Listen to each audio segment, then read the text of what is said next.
que es la comparecencia del Gobierno de la señora consejera de Política Territorial, instada por el Grupo Nueva Canarias, sobre medidas cautelares previstas en la Ley 4/2017 del 13 de julio del suelo y de los espacios naturales protegidos de Canarias.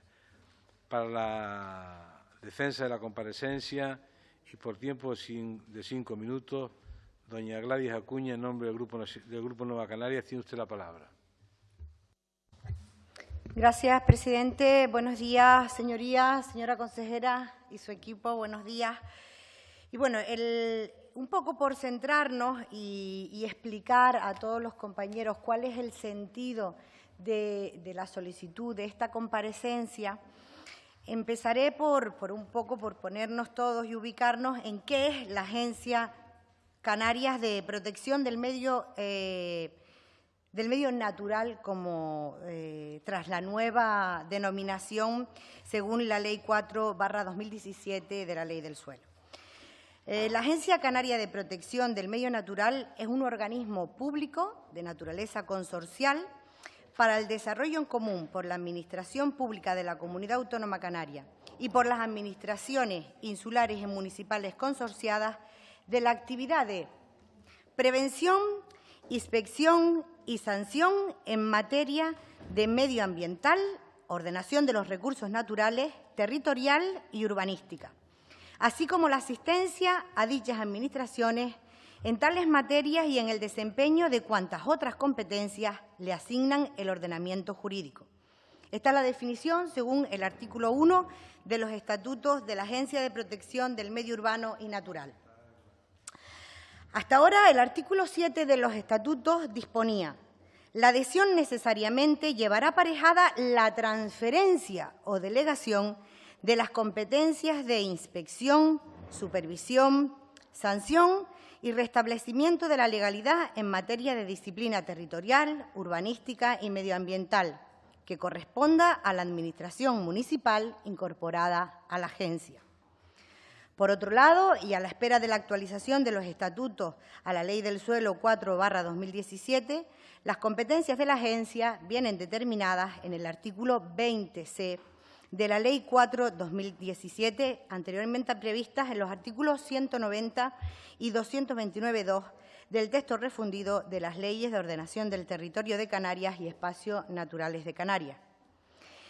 El texto normativo anterior preveía, en el apartado 2b del artículo 229, que correspondía en todo caso a la Agencia de Protección del Medio Urbano y Natural la competencia de adopción de las medidas cautelares previstas en este texto refundido, en especial las de suspensión en los supuestos y términos contemplados por el mismo y respecto a los actos de ocupación, transformación y uso del suelo, así como de las actividades que incidan en los restantes recursos naturales, que no cuenten con las preceptivas concesiones o administraciones administrativas o incumplan las condiciones legítimas de las que los amparen.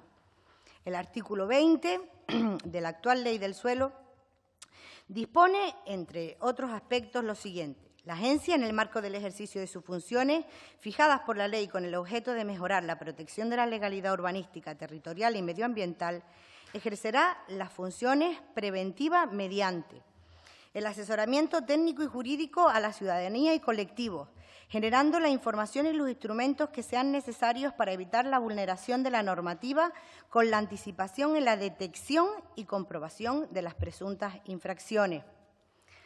La Agencia Canaria de Protección del Medio Natural tendrá en todo caso las siguientes competencias: la comprobación mediante la práctica de las actuaciones de inspección e instrucción pertinentes de la legalidad de cualquier acto y actividad privada o pública de ocupación, transformación o uso del suelo rústico o que afecte a cualquiera de los restantes recursos naturales. La adopción de medidas cautelares previstas en esta ley, en especial las de suspensión en los supuestos y términos contemplados por el mismo, y respecto a los actos de ocupación, transformación y uso del suelo rústico, así como las actividades que incidan en los restantes recursos naturales y que no cuenten con las preceptivas concesiones o administraciones administrativas, o incumplan las condiciones legítimas de las que los amparen, además de otras competencias que ustedes tienen arrogadas. ¿Cuál es la pregunta? La pregunta es, ¿se están adoptando las medidas cautelares? ¿En qué supuestos se adoptan? ¿Y por qué no se adoptan en el resto de los supuestos? Una vez ustedes me contesten ya en la segunda intervención, pues aclararé o incidiré más en aquellos supuestos que entendemos no se están adoptando las correspondientes medidas cautelares y generan una diversidad de problemas al resto de las administraciones, a los administrados y a los recursos naturales. Gracias. Gracias, señora diputada. A continuación, en nombre del Gobierno, la consejera de Política Territorial por tiempo de 10 minutos. Gracias, señor presidente. Señora Acuña, yo creo que está claro que se establecen dentro de un régimen concreto, pero está bien decir que estamos hablando de la parte de restablecimiento de la legalidad y, por tanto, de la reposición de la situación que se produce, sea a través de una obra, de una actividad o de un servicio, a su momento justo anterior de que se produzca esa actuación. Por lo tanto, nos circunscribimos a ese régimen de restablecimiento de la legalidad y al correspondiente régimen sancionador en este caso. Para no ahondar mucho porque ya lo ha explicado usted, pero sí me gustaría decir que cuando estamos hablando de las medidas cautelares que pueden traer causa o no, de las provisionales que se han podido establecer durante la tramitación de los expedientes, pero sí creo que es importante recordar que una vez que se empieza a redactar, a dar forma a lo que hoy es la Ley 4/2017 del Suelo y Espacios Naturales Protegidos de Canarias, dos de los asuntos en cuanto a regulación jurídica más complejos que se abordaban eran, por un lado, la propia regulación del suelo rústico, que, como sabe, trae causa de distintas regulaciones normativas, en algunos casos que se abordaban con puntos de vista muy diferentes, dependiendo de la norma, y, en otro caso, las reformas que se habían producido, en este caso parciales, respecto de lo que tenía que ver con el restablecimiento de la legalidad, incluyendo también la potestad sancionadora. Por lo tanto, esos dos aspectos, quizás en los que, desde el punto de vista jurídico, para abordarlos nuevamente y especialmente por la causa que traía de normas anteriores, eran los más complejos. ¿En qué situación queda a partir de la aprobación de la Ley 4/2017 el restablecimiento de la legalidad y el régimen sancionador? Bueno, pues mantiene el sentido y la regulación fundamental que establece la Ley del Suelo, pero sí corrige algunas cosas que quizás es en lo que más voy a incidir y en detallar pues cuáles son las medidas provisionales o cautelares que se pueden establecer y en qué supuestos. De ese modo, deja, por un lado, el ejercicio de la potestad de restablecimiento y la potestad sancionadora separados, como se producía también con anterioridad, y en cuanto al restablecimiento, en el caso del procedimiento de restablecimiento es cuando se establece la posibilidad de introducir medidas provisionales que se puedan convertir en cautelares. Sabe que con la nueva Ley del Suelo estamos hablando, por lo tanto, de cuando se produce una actuación que no se tenía que producir, bien porque se hace fuera del amparo de cualquier autorización administrativa o, siéndolo en esa, se aleja de la autorización administrativa y de cualquier tipo de actuación, estamos hablando de cualquier tipo de actividad, obra o servicio. En el caso de que estén sujetas a licencia, sabe que el plazo para poder actuar, en el caso de lo que sujeta a la licencia, son 4 años. Estamos hablando de comunicación previa 2 y se mantiene el régimen de aquellas que en ningún caso pueden prescribir, pues, por ejemplo, aquello que afecte a espacio natural protegido, dominio público, etcétera. Y se establece como plazo para que la Administración pueda hacer efectiva la orden de restablecimiento los 10 años.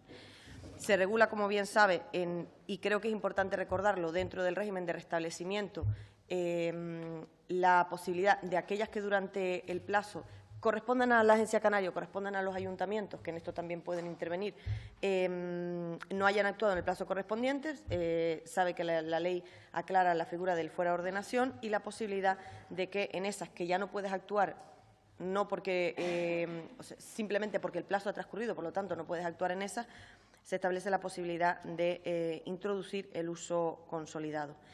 Y una cosa que corrige la ley y que venía a ser una contradicción respecto del texto anterior es el régimen sancionador que se aplicaba al cuadro de infracciones y sanciones cuando los tipos infractores eran generales y específicos.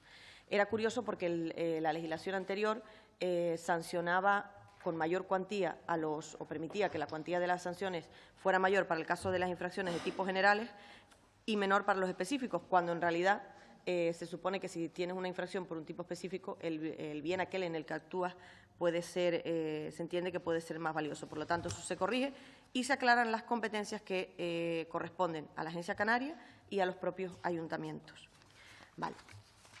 Aclarado esto, la agencia, ¿en qué momento puede aplicar o introducir medidas provisionales que, como digo, pueden convertirse en cautelares? En momentos en los que pueden ser de suspensión, en los supuestos que establece la propia ley, como esto dicho, pero también respecto de actos de ocupación, de transformación, de uso del suelo rústico, de actividades que tengan que ver con recursos naturales y cualquier otra actuación que no cuente con la preceptiva autorización administrativa o concesión o incumpla las condiciones que la legitimaron en ese momento. En ese caso, la resolución de incoacción del expediente no es susceptible de recurso, pero sí la medida provisional o cautelar que puedas aplicarle, lo que hace que se paralice en ese caso el expediente hasta que se resuelva el recurso sobre la medida provisional que se establezca. Y para poder adoptarlas, decía, la pregunta que usted planteaba era por qué se adoptan en unos casos y por qué no, y en qué se basa, en este caso, sea la agencia o sea o el ayuntamiento para poder hacerlas. Bueno, las medidas provisionales o cautelares no las adoptas en un procedimiento, no se adoptan en todos los procedimientos que se inician y para hacerlo no lo haces de manera arbitraria, tienen que ser motivadas, así lo exige la propia ley, tienen que motivarse y se tiene que garantizar en todo caso su efectividad respecto de la resolución. Por lo tanto, tiene que ser una medida, la adopción de la medida tiene que estar suficientemente motivada y saber que cuando se va a adoptar esa medida concreta va a ser efectiva para la resolución del expediente que has incoado. ¿Qué medidas cuáles contempla la ley y qué medidas se pueden adoptar en función del procedimiento, si así se ha decidido motivadamente que pueden ser efectivas?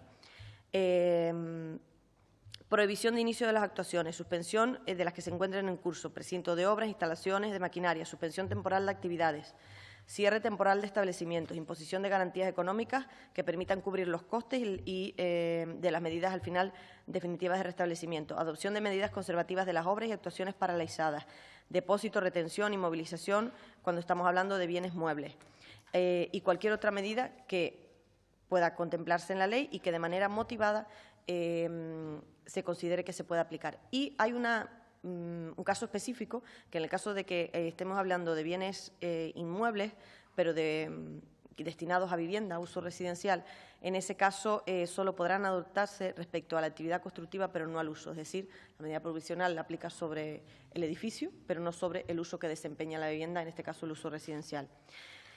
Las tienes que adoptar con carácter previo, para eso tienes un plazo de 15 días, tal y como establece la ley, y pudiendo después ratificarlas o levantarlas en el caso de que consideres que no, y durante toda la tramitación del expediente, independientemente de que ya se haya iniciado, durante toda la tramitación del expediente, si la agencia o el ayuntamiento considera que es necesaria la aplicación de una medida provisional, la motiva y considera además justificadamente que es efectiva para la resolución, la puede aplicar en cualquier momento de ese procedimiento.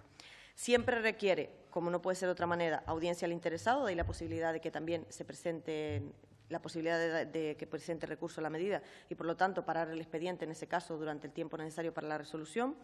Pero también es verdad que se pueden adoptar de manera urgente, en ese caso se le trasladará al interesado para que, en todo caso, pueda presentar a posteriori las alegaciones que considere oportunas. Y se le puede notificar, y esto es en algo que incide el reglamento, que, como saben, la ley plantea la posibilidad de que se desarrolle parte de su texto por vía reglamentaria. Hay un reglamento de intervención administrativa, como saben, y de restablecimiento de la legalidad que estamos tramitando y que en este momento están ya en Secretaría General Técnica para los informes.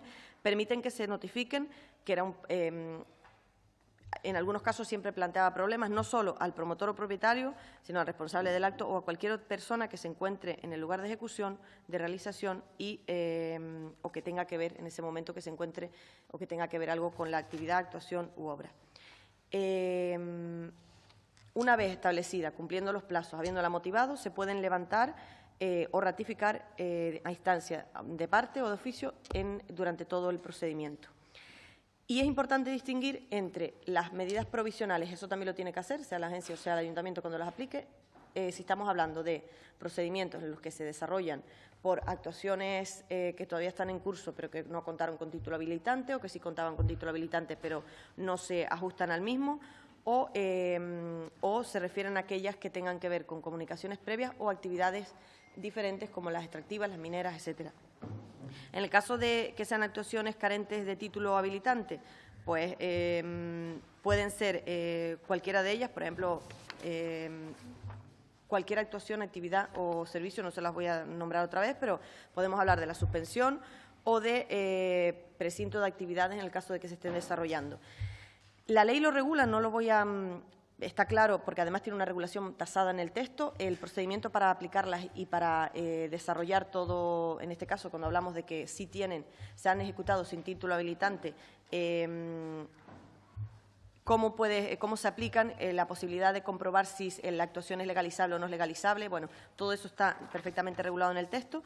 En el caso de que no se ajusten al título habilitante, tanto ayuntamiento como la agencia tienen también el procedimiento tasado en el texto, y que en el caso del reglamento era una de las partes de la ley que más regulación tenía, por lo tanto el reglamento ampliará algunas cosas, pero no incide más allá, porque la propia ley regulaban, las normas eran de aplicación directa y además hacía una regulación bastante extensa, pero sí es verdad que establece no solo la forma de hacerlo, sino los plazos que tienen y la comprobación de si se ajusta o no, y las posibilidades que hay que darle al interesado, en este caso al particular que no se haya ajustado, particular o público que no se haya ajustado al título habilitante, la posibilidad de corregir. En el caso de la concesión de la comunicación también se regula de manera amplia en el texto y, como le decía, regula los casos concretos, pues por ejemplo, los específicos de extracción minera, de cualquier otro que establezca el texto, pueden ser parcelaciones, ya sé que se me va el tiempo. Bueno, y... Vale, pues nada, me falta lo de las multas, que te lo digo ahora. Gracias. Gracias, presidente. Bueno, vamos a ver. Voy a tratar de hacer una explicación lo más pedagógica posible. Señor Alemán, mi teléfono siempre estará a su disposición, igual que para el resto de los compañeros, que ciertamente generó dudas y me llamaron, y de verdad yo lo explico con todo el cariño, como siempre lo hago. Por otro lado, sí quiero dejar claro desde el principio que nosotros partimos, y valga la redundancia, del principio de confianza entre las administraciones. En ningún momento tiene como objetivo esta comparecencia poner en tela de juicio eso de los cajones, de la prioridad, del esconder y del de no esconder. Eso me gustaría que quedara claro. Es más, el sentido de esta comparecencia ni siquiera tiene que ver con la ley del suelo, que ya mi grupo hizo la crítica en su momento. La ley está aprobada y es de cumplimiento y la tenemos que cumplir, nos guste o no nos guste. Y sí me he referido a los artículos que en ella se contemplan en relación a la adopción de medidas provisionales o de medidas cautelares. ¿Dónde está el problema? El problema está, a mi juicio, y ahora la señora consejera, con ayuda de la directora general, seguramente me dará la razón, en que posiblemente la agencia no cuente con los recursos humanos para llevar a cabo el trabajo que tienen que llevar a cabo. Me explico. Se comienza una obra en un suelo rústico de un ayuntamiento consorciado. Vamos a ver, ¿por qué los ayuntamientos generalmente acuden al convenio con la Agencia del Medio Urbano y Natural? Porque no hay recursos humanos suficientes. O sea, los ayuntamientos tienen una base funcionarial, por lo menos en Lanzarote, parece ser que en Gran Canaria todo funciona bien y yo me alegro mucho por ello, pero en la isla de la que yo procedo y de la que soy diputada, todos los ayuntamientos y el Cabildo de Lanzarote tienen una base funcionarial débil. Eso, acompañado pues del devenir de todas las leyes, ha hecho que se debilite todavía más. De ahí que los ayuntamientos se vean en la obligación de conveniar con la agencia sobre todo lo que al suelo rústico se refiere, dado que los espacios naturales ya es una competencia propia de la agencia. ¿Y qué ocurre en estos casos? Que si cuando se le transfiere en virtud del artículo que les leí antes, el artículo 7 de los estatutos de la agencia, es decir, una vez se firma el convenio, se transfiere la competencia de inspección, vigilancia y sanción a la agencia, en su totalidad. Y de ahí la necesidad de los ayuntamientos de hacerlo. ¿Qué ocurre? Que mire, si se comienza una obra y esa obra no se paraliza en virtud de una medida provisional o cautelar, esa obra continúa. Por un lado, se le está generando una expectativa al infractor, pero además se generan expectativas a los potenciales infractores, que solo cuando ya terminan la edificación, solo 15 o 20 años después se demuele, y si es que. Ejemplos tenemos, y nada tienen que ver con la época de la consejera, pues la abuela de Fuerteventura, si se hubiese suspendido y precintado efectivamente cuando esa obra estaba en ejecución, no se hubiese llegado luego a lo que se ha llegado. Recientemente, que es lo que yo puedo probar y puedo reivindicar, es que no se están tomando medidas provisionales respecto a la suspensión. Por ir a otros casos famosos y remotos, podemos hablar de la Bufona, donde la propia agencia dictó la resolución de precinto, pero nunca se ejecutó esa orden de precinto. Eso conllevó a que se construyeran las viviendas, se terminaran, se vendieran a adquirentes de buena fe y hoy todavía esos adquirentes de buena fe estén con problemas judiciales. En fin, a lo que voy es, actualmente, y me refiero al año concretamente 17, y además tiene razón la señora Naira, que voy a hablar en este caso del Ayuntamiento de Yaiza, porque es además un procedimiento del que yo sí puedo decir lo que se hizo y lo que no se hizo, porque en aquel momento estaba al frente del mismo. Al amparo de ese convenio, el 27 de febrero se pone en conocimiento de la agencia a través de un informe de la policía local que se estaba llevando a cabo una obra en un espacio protegido, bueno, en un espacio, un suelo rústico, pero que además estaba dentro de los de la determinación de un BIC. Eso fue el 27 de febrero del año 17. Y además, ya en ese primer informe, tanto de la policía local como del técnico, se le puso en conocimiento a la agencia de que posiblemente las obras estaban tendiendo a que se construyera o se pusiera en funcionamiento una planta de hormigón. Posteriormente, se le dio traslado el 6 de junio, empezamos el 27 de febrero, se le dio traslado el 6 de junio de 2017, el 29 de junio de 2017. Vía Orbe se le vuelve a solicitar que por favor se tomen determinaciones porque se va a poner en funcionamiento. El 21 de julio se le vuelve a poner en conocimiento ya no solo la denuncia del ayuntamiento, sino de los vecinos de la zona. El 1 de agosto se le vuelve a poner en conocimiento otra denuncia presentada por los vecinos de la zona. El 19 de septiembre ya se le pone en conocimiento a la agencia que la planta de hormigón se ha puesto en funcionamiento. ¿Qué ocurre con esto, señora consejera? Que se carga a la administración débil, funcionarialmente hablando, con otra responsabilidad, porque desde el momento que se pone en funcionamiento la actividad clasificada, ya es responsabilidad del ayuntamiento. Entonces, señora consejera, yo creo que ya llevamos tiempo tratándonos y no quiero generar ni polémica, ni suspicacia, ni muchísimo menos desconfianza de la agencia. Lo que sí quiero poner sobre la mesa es que hay un problema. Hay un problema y no se están adoptando las medidas para resolver esos problemas. Como este, podría poner muchos ejemplos, pero y de otros ayuntamientos y de la isla, siempre de Lanzarote.